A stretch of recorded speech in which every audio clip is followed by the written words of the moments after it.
सतलुज रावी पार चनाब हर एक पासा आबो आब मज्जी डंगर खाना दाना रुड़ गए हर शय विच सिलाब होर क़यामत की होंदी है किसनू कहिंदे ने अजाब। अस्सलाम वालेकुम जी, मैं थोड़ा अपना भी नुमान जी थी तुसी मैंने मेरा यूट्यूब चैनल नुमान लहल प्रिया सजना दुबेलियो सुनाओ की हाल चाल है। उम्मीद करदा सब ठीक ठाक हो गए, खैर खैरियत नाल हो गए। अल्लाह पाक वसदा ते हसदा सलामत रखे तुहानू सारिਆਂ ਨੂੰ। ਤੇ ਅੱਜ ਦੀ ਵੀਡੀਓ ਜਿਹੜੀ ਸਪੈਸ਼ਲ ਸੈਲਾਬ ਜ਼ਦਗਾਨ ਵਾਸਤੇ ਹੈ, क्योंकि सैलाब ਜ਼ਦਗਾਨ मैं कल रावी दरिया ते गया तो उनकी वीडियो तुहानू शेयर करांगा। दरिया के हालात बहुत खतरनाक नज़र आ रहे हैं। दरिया रावी दे दरिया रावी उच्चे दर्जे सैलाब आवन के खदशात हैं। अल्लाह पाक रावी के कंढे ते बैठे लोगों की हिफाजत फरमाए कि अल्लाह करे तो यह अजाब ये खतरा टाल जाए। तो क्योंकि उन्होंने पता होंगे रावी के कंढे ते जिहड़े बैठे ने उन्होंने पता होंगे कि सैलाब की होंदा ते सैलाब का खतरा की होंदा। जो घर बार तो माल लुढ़ जाता ना, हर शय तबाह हो जाती, उदों पता लगता कि घर बार की वैल्यू है, की कदर है। ये आप जो उतले एरिया बैठे हैं उन्होंने इन्होंने चीज़ों के बारे में नहीं पता भी की शायद की नहीं।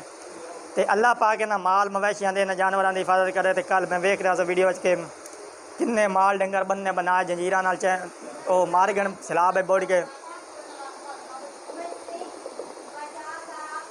तो साड़ी तो दुआ है कि अल्लाह पाक इन्होंने हिफाजत करे। असी कार कुछ नहीं सकते, लेकिन हाँ कोशिश की जा सकती है। हज़रत उमर अलैहिस्सलाम के दौर हुकूमत में हज़रत उमर अलैहिस्सलाम तो मैं अगे गल की कि मिंबर रसूल ते खड़ा होकर फरमाया कि मैं उमर फरमा रहा कि मैं गलत होवां जितों तो तुसी अवाम मेरी रियाया मैनू हाथ खड़ा करके आख सकते कि ऐ उमर तू गलत है, तू गलत कर रहा। लिहाजा आपां नूं होर कुछ नहीं कर सकते। तो लेकिन आपकी हुकूमत नूं हुक्मरानां नूं इह आखना चाहिए कि जिहड़ा पानी इन्ना 2,37,000 क्यूसेक इंडिया छड्डिया है क्या वो अपने वास्ते इस्तेमाल के काबिल नहीं हो सकता। बिजली नहीं बना सकते बन वो अगर अपने लिए डैम होंदा कालाबाग डैम तो सिंध के लोग इस तरह अजाब मुबतला ना होना वो आप महफूज कर सकते थे। आने वाले वक्त पता नहीं किन्ने के भी बिजली पैदा हो सकती है बिजली उस पानी तो।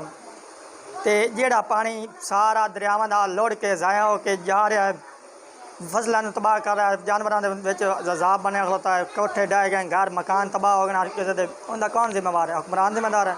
वो तो सुकून वाले एसी वाले कमरे बैठे हैं, लेकिन अजाब तो आपन होया खलोता है, औखे तो आप खलोते हैं। रावी वाले ने पता है कि वो आते ना डर उन्होंने होंदा है जिन्हें कद्दी ते घर होवे। कद्दी ते घर होने मतलब है कि जिन्हें रावी के दरिया के मन ते घर हो ना उन्होंने सैलाब का खदशा रहा। उन्होंने अगे थोड़ी देर पहले मैं वीडियो वेंदा बस एक वीडियो एक भाई सुता पे ला के टूब पा के ट्रैक्टर की टूब हवा भरी हुई है।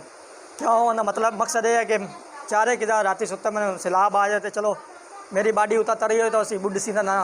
आए हालात चलते पे अपने हुक्मरान की करते पे सुते पैन कुछ नहीं कर रहे। आवाम का कोई नहीं सोचते पे, बस जापान चले गए, इटली चले गए, बेल्जियम चले गए, अमेरिका चले गए विजिट से। अल्लाह के बंदे तुम आवाम का सोचो, आवाम शोधी मरी पी है, आवाम भुखी मार रही है, किन करके मार रही है।